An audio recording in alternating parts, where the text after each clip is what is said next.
Hai, Assalamualaikum warahmatullahi wabarakatuh. Kami dari kelompok 5 yang beranggotakan Muhammad Raihan Umar, Muhammad Fakih Murtaki, Muhammad Yori Ajreal, Raihan Duta Asidiki, dan Iqbal Maulana Ihsan. Di sini kami akan menjelaskan terkait dengan Human Resource Management atau manajemen sumber daya manusia. Indofood. Sudah tidak asing kita mendengar brand yang satu ini. Ya, produk yang dikeluarkan Indofood ini sudah menjadi andalan bagi seluruh keluarga di Indonesia. Produknya yang ramah di kantong dan kualitasnya yang tidak murahan menjadi salah satu alasan produk Indofood menjadi primadona keluarga. Namun di balik semua itu, terdapat sistem manajemen yang sangat baik. Lalu bagaimana perusahaan ini memanage sumber daya manusianya? Apa yang dilakukannya hingga menjadi perusahaan besar di Indonesia? Sebelum kita bahas lebih lanjut, ada baiknya kita bahas dulu mengenai manajemen sumber daya manusia. Apa sih sebenarnya manajemen sumber daya manusia itu? Manajemen sumber daya manusia merupakan aktivitas yang dilakukan manajer untuk merencanakan, menarik, mengembangkan, dan mempertahankan tenaga kerja yang efektif. Tujuannya yaitu untuk mendapatkan prestasi kerja yang optimal yang akan membantu dalam terwujudnya visi misi dan tujuan perusahaan. 3 konsep penting dalam pandangan manajemen sumber daya manusia adalah modal manusia, pengetahuan pekerja, dan modal sosial. Perencanaan sumber daya manusia yang strategis terdiri dari pengembangan strategi yang sistematis dan komprehensif untuk memahami kebutuhan karyawan saat ini dan memprediksi kebutuhan karyawan di masa depan. Bagaimana sih cara PT Indofood dalam merekrut karyawannya? PT Indofood merekrut karyawannya dengan 2 cara, yaitu rekrutmen internal dan eksternal.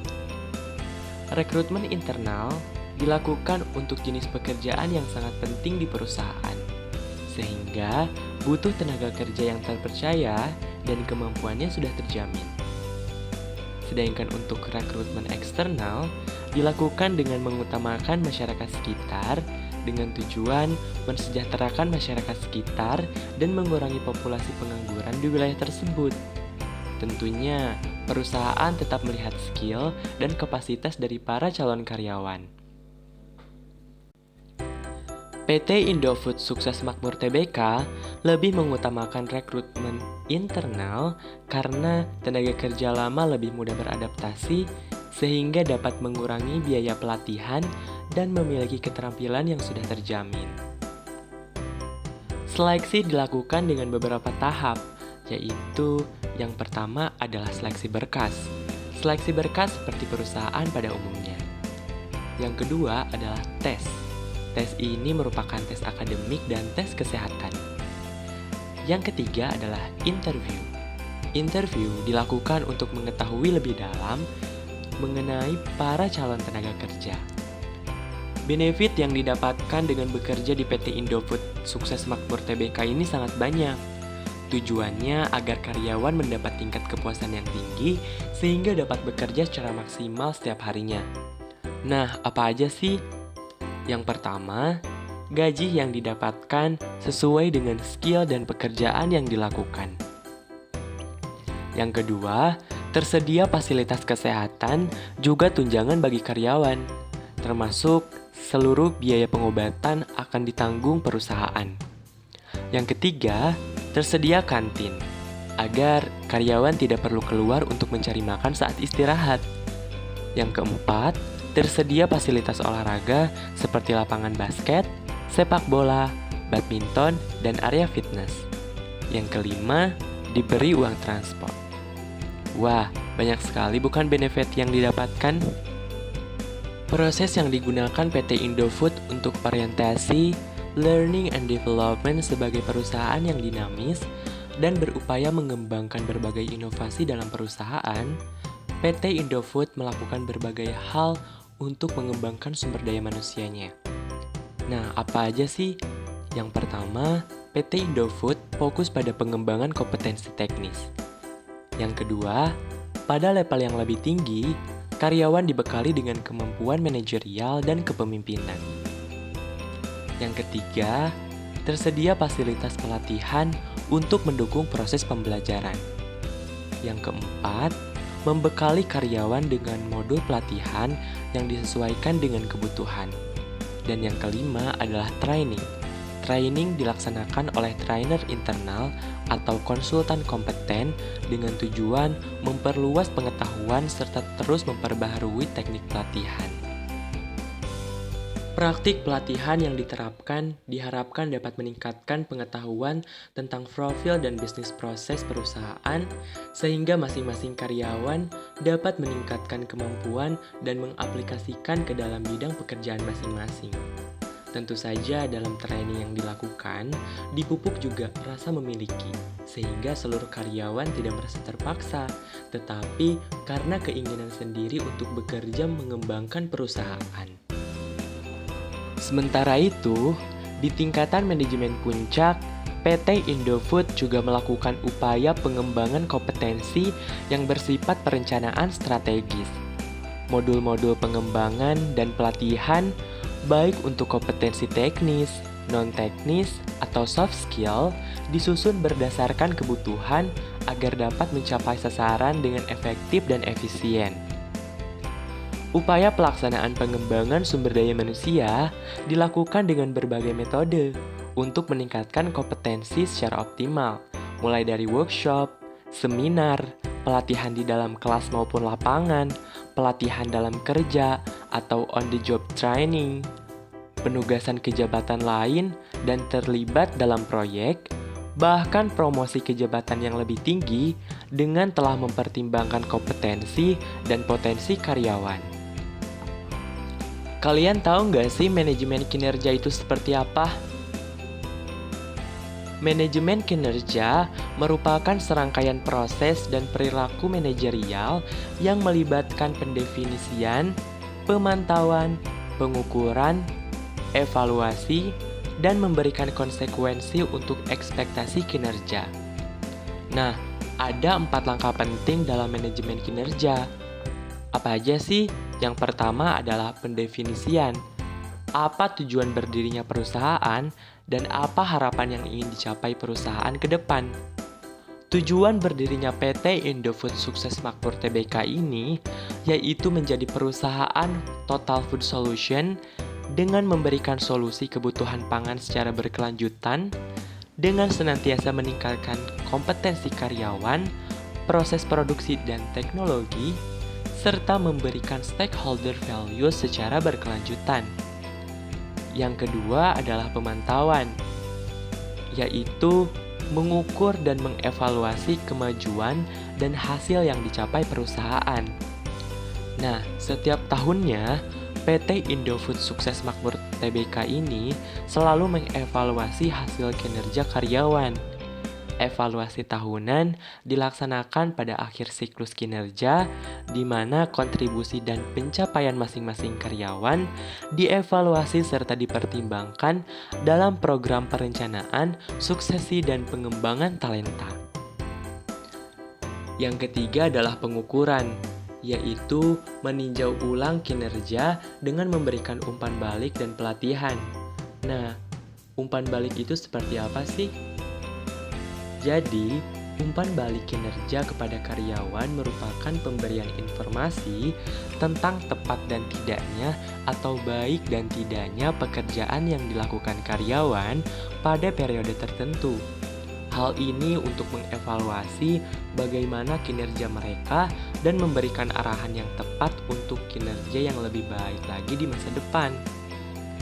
Karyawan akan senang jika mereka mendapatkan umpan balik yang positif dari atasan, bukan cacian atau kata-kata yang tidak mengenakan.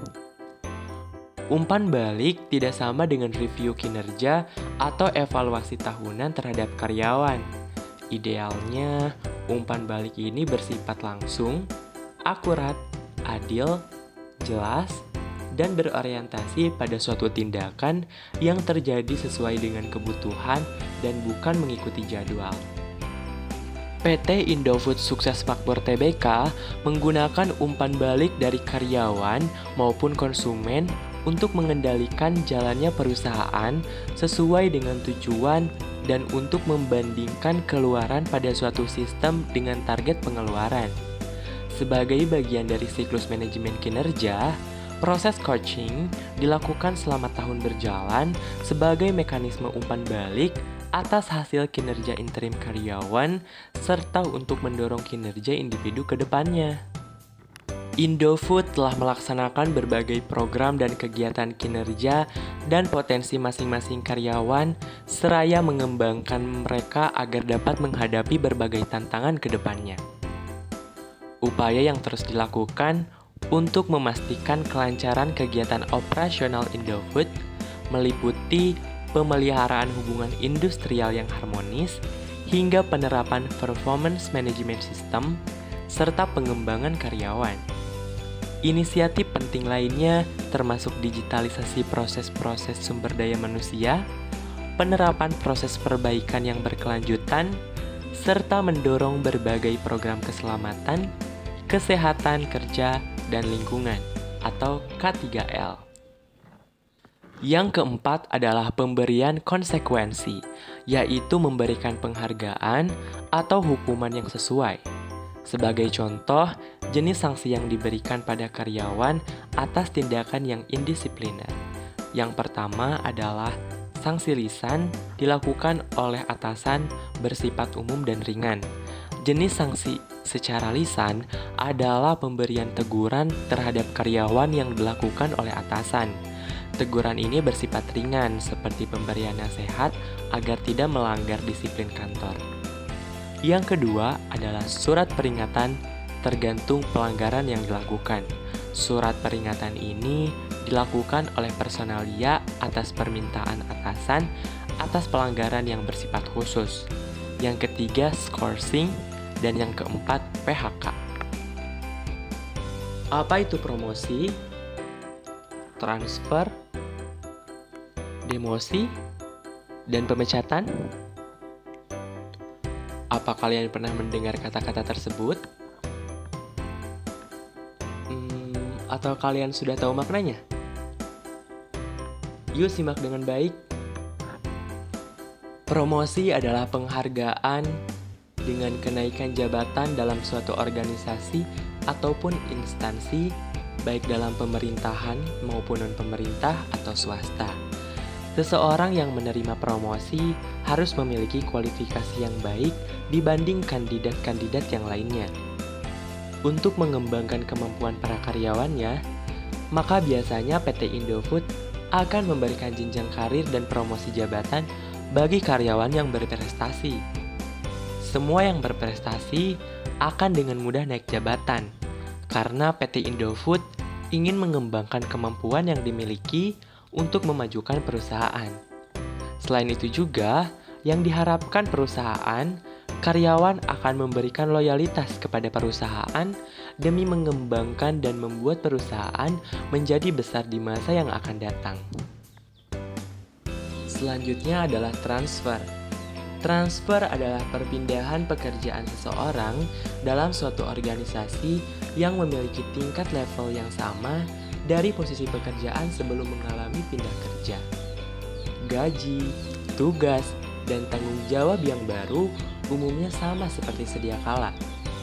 Transfer dilakukan untuk menghindari kejenuhan karyawan atau pegawai pada rutinitas pekerjaan yang terkadang membosankan, serta memiliki fungsi tujuan lain supaya seseorang dapat menguasai dan mendalami pekerjaan lain di bidang yang berbeda pada suatu perusahaan. Demosi adalah pindahnya seseorang dari pekerjaannya ke posisi yang lebih rendah, dengan tingkat tanggung jawab dan tugas yang lebih kecil dari pekerjaan semula, dan begitu pula dengan kompensasi penggajiannya. Turun jabatan biasanya diberikan pada karyawan yang memiliki kinerja yang kurang baik atau buruk, serta bisa juga diberikan pada karyawan yang bermasalah sebagai sanksi hukuman.